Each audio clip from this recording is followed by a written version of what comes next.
ये तस्वीर देखिए आप, मध्य प्रदेश की एक वीडियो है और एक राजस्थान का। किस तरह से बीजेपी के खिलाफ लगातार बगावत चल रहा है। सोचिए, बीजेपी के सांसद पर काफिले ने, बीजेपी के सांसद के काफिले को लोगों ने बगावत कर दिया, विद्रोह कर दिया, हमला कर दिया। लेकिन राजस्थान में जहां सांसद को घेर लिया, वहीं मध्य प्रदेश में तो मुख्यमंत्री के गाड़ी पर महिलाएं नाराज हो गई। सुनिए एक बार। कुछ नहीं किया आपने हमारा, भविष्य बर्बाद हो गया हम लोगों का। तो देखा आपने किस तरह से राजस्थान हो या बीजेपी हो, ये दो अहम राज्य है जहां बीजेपी से खुद उसके समर्थक नाराज हो रहे हैं। वजह क्या है? क्या 2024 में बीजेपी की मुश्किलें और बढ़ जाएंगी? क्या राजस्थान में ऐसा पहली बार होगा कि बीजेपी वापसी कर सकती है? क्योंकि राजस्थान का रिकॉर्ड है, एक बार कांग्रेस, एक बार बीजेपी, एक बार बीजेपी, एक बार कांग्रेस। क्या वो आकर रिकॉर्ड टूट जाएगा? नमस्कार, मैं शंभू कुमार सिंह और आप देख रहे हैं नेशनल दस्तक। सोचिए, देवजी एम पटेल ने कहा कि हमलावर बाहरी लोग थे, पार्टी के नहीं।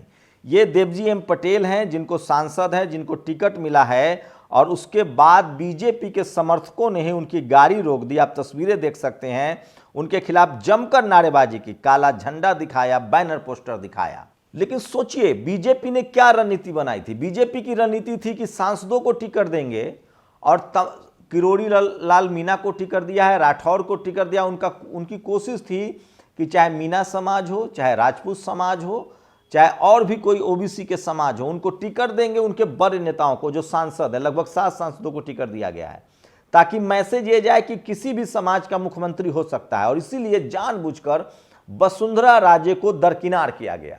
ये राजस्थान और मध्य प्रदेश की ये पॉलिसी अपनाई गई कि जो एस्टैब्लिश लीडरशिप है उसको दरकिनार करेंगे। राजस्थान में सभी कम्युनिटी के 7 सांसदों को मैदान में उतारा गया, ताकि लोगों को लगे कि इस बार अगर बीजेपी जीतेगी तो किरोड़ी लाल मीणा मुख्यमंत्री होंगे या राठौर मुख्यमंत्री होंगे। वसुंधरा राजे जिस पर टैग लगा हुआ था, जिनका कि यही मुख्यमंत्री बनेंगी, उसको खेल से बाहर कर दिया है बीजेपी ने। फिलहाल मैसेज तो यही दिया गया है। दिया कुमारी को भी इस तरह से प्रोजेक्ट किया गया कि वो भी अगली मुख्यमंत्री हो सकती हैं। लेकिन क्या बीजेपी को इसका खामियाजा भुगतना पड़ रहा है? लेने के देने हो रहे हैं। सोचिए, जिन सांसदों को टिकट दिया गया, वहां से जो लोग विधानसभा लड़ रहे थे पिछली बार, चाहे वो जीते हुए थे या हारे हुए थे, वो छटपटा रहे हैं और वो विरोध प्रदर्शन कर रहे हैं। और इसका असर सीधे और क्षेत्रों पर भी पड़ा है। सोचिए, जहां जहां से सांसदों को टिकट दिया गया, वहां वहां के जो विधायक कैंडिडेट थे वो छटपटा रहे हैं कि हम मैनेज नहीं कर पा रहे हैं। लेकिन ये तो कुछ भी नहीं है, मध्य प्रदेश में तो इससे ज्यादा हो गया। आपको जो मैंने वीडियो सुनाया था, एक बार फिर से सुनिए। कुछ नहीं किया आपने हमारा, भविष्य बर्बाद हो गया हम लोगों का। खुद शिवराज सिंह चौहान की यात्रा निकल रही थी, 2 महिलाएं रस्सी खींच रही थी। जब उन्होंने कहा कि रुकिए रुकिए, और जब सीएम नहीं रुके तो दोनों आग बबूला हो गई और कहा कि आपने हमारा फ्यूचर बर्बाद कर दिया है। दरअसल मध्य प्रदेश में भी बीजेपी ने यही खेल खेला है।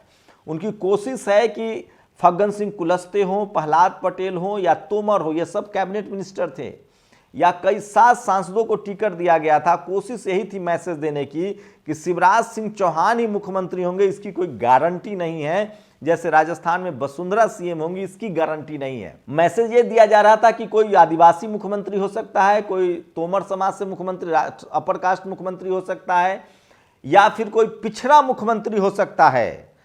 खुला खेल है, जो बीजेपी को जीत के आएगा। इससे क्या होगा कि हर समाज में एक मैसेज जाता कि हो सकता है मेरा मुख्यमंत्री हो जाए। लेकिन वहां भी लेने के देने पड़ रहे हैं। बीजेपी का विरोध शुरू है। राहुल गांधी भी लगातार हमलावर। उन्होंने कहा है कि मध्य प्रदेश ही बीजेपी और आरएसएस की प्रयोगशाला है, और यहां से बीजेपी को हम सत्ता से हटाएंगे तो हमको बेहतर मिलेगा। वहीं सोचिए, एस्टैब्लिश लीडरशिप माधवराव सिंधिया के लोगों को भी बहुत तरजीह नहीं दी जा रही है। एक बात तो तय है कि जाति जनगणना ने पूरा खेल बदल दिया है। बीजेपी की कोशिश है कि जाति जनगणना का, मुझे नहीं पता बीजेपी के खिलाफ जो दल हैं वो जाति जनगणना का फायदा उठाएंगे कि नहीं उठाएंगे, लेकिन इतना तय है कि सबसे ज्यादा फायदा जाति जनगणना का बीजेपी उठाने की कोशिश कर रही है। उसकी कोशिश है कि जो जातियों का आंकड़ा आया है उस हिसाब से टिकट दिया जाए। बीजेपी पहले बीच में उसने क्या किया, जो पोलराइजेशन किया हिंदू मुस्लिम के नाम पर, जो मुस्लिम टिकट उनके बचे 20% के आसपास, 16% के आसपास, वो उन्होंने बैकवर्ड समाज के लोगों को दिया, अति पिछड़ों को दिया और अपनी पैठ बनाई। इस बार हो सकता है कि बीजेपी सवर्ण समाज की टिकटों की संख्या और कम कर दे। लोकसभा में तो वो जरूर कम करेंगे और वो अति पिछड़ी जातियों को टिकट दे। ये विपक्षियों को सोचना पड़ेगा। अगर विपक्षी दलों ने एससी, एसटी, ओबीसी में अपनी टिकट की संख्या नहीं बढ़ाई, अल्पसंख्यकों में अपनी टिकट की संख्या न बढ़ाई, तो जाति जनगणना का उल्टा रिएक्शन भी हो सकता है। क्योंकि अब हर कम्युनिटी अवेयर है, वो अपना रिप्रेजेंटेशन चाहते हैं, अपनी भागीदारी चाहते हैं, तो लेना का देना भी पड़ सकता है। अगर विपक्षी दलों ने संख्या के अनुपात में एससी, एसटी, ओबीसी को टिकट नहीं दिया तो उस मोर्चे पर बीजेपी काम कर सकती है। देखिए, बीजेपी पॉलिटिकल अलायंस बनाने में बहुत ही माहिर है।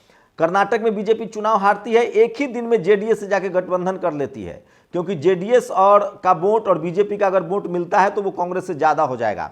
यूपी जैसे राज्य में सोचिए, बीजेपी के पास इतना संसाधन है, इतनी बड़ी पार्टी है, कैडर बेस्ड पार्टी है सवर्ण समाज के लिहाज से, उसके बाद भी वो निषाद समाज से, अनुप्रिया पटेल से राजभर को वापस ले रही है, उनको मंत्रिमंडल में जगह दी जा सकती है। तो ये जो पॉलिटिकल अलायंस की जो नेचर है बीजेपी में, वो उसको मजबूत बनाता है।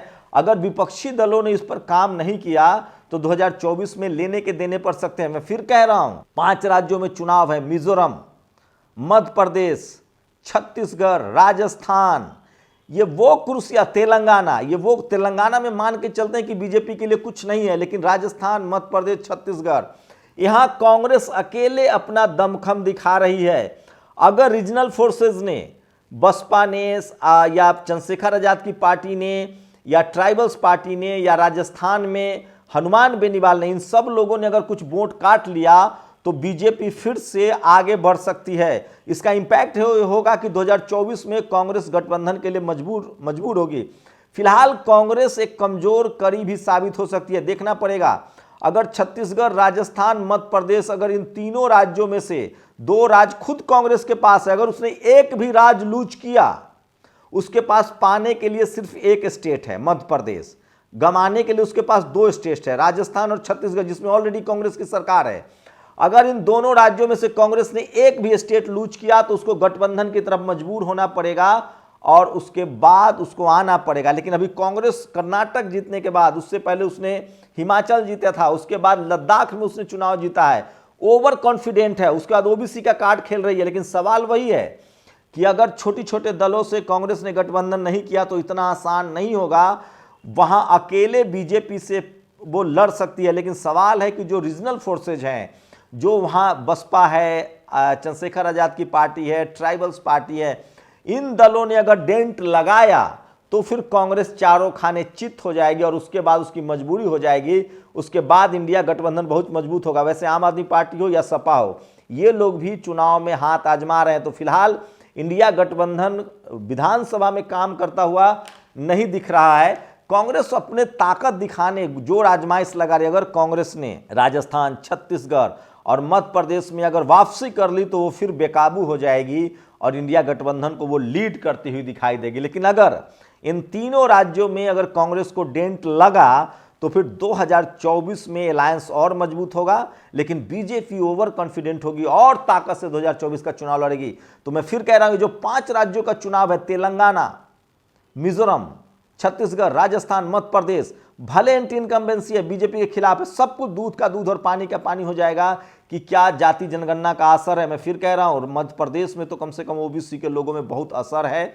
वहां गुर्जर समाज नाराज है, जाट समाज नाराज है और इसी तरह से आपको पता ही है किसान कम्युनिटी कैसे बीजेपी से नाराज है, शेड्यूल कास्ट नाराज है, शेड्यूल ट्राइब नाराज है। जिस तरह से निशा बांगरे के साथ हो रहा है उससे वो बहुत नाराजगी है। तो मैं फिर कह रहा हूं कि ये लिटमस टेस्ट है बीजेपी के लिए भी, कांग्रेस के लिए भी। इन 3 राज्यों में, राजस्थान, छत्तीसगढ़, मध्य प्रदेश में जो लीड लेगा 2024 में उसकी भागीदारी, उसकी ताकत पर बढ़ जाएगी। लेकिन मैं फिर एक बात बता रहा हूं, अगर कांग्रेस हारती है by the way Rajasthan, Madhya Pradesh, Chhattisgarh, तो फिर इंडिया गठबंधन और मजबूत होगा और फिर कांग्रेस अपने गठबंधन के पार्टियों की बात मानने के लिए मजबूर होगी। और अगर बीजेपी जीत जाती है तो उसके लिए वापसी करना थोड़ा आसान हो जाएगा। आपकी क्या प्रतिक्रिया? लेकिन जो सड़क पर दिख रहा है, जो लोगों की नाराजगी दिख रही है बीजेपी से, ये ठीक वैसे ही है जैसे 2014 में कांग्रेस के प्रति नाराजगी थी। और जाति जनगणना ने बीजेपी को फंसा दिया है।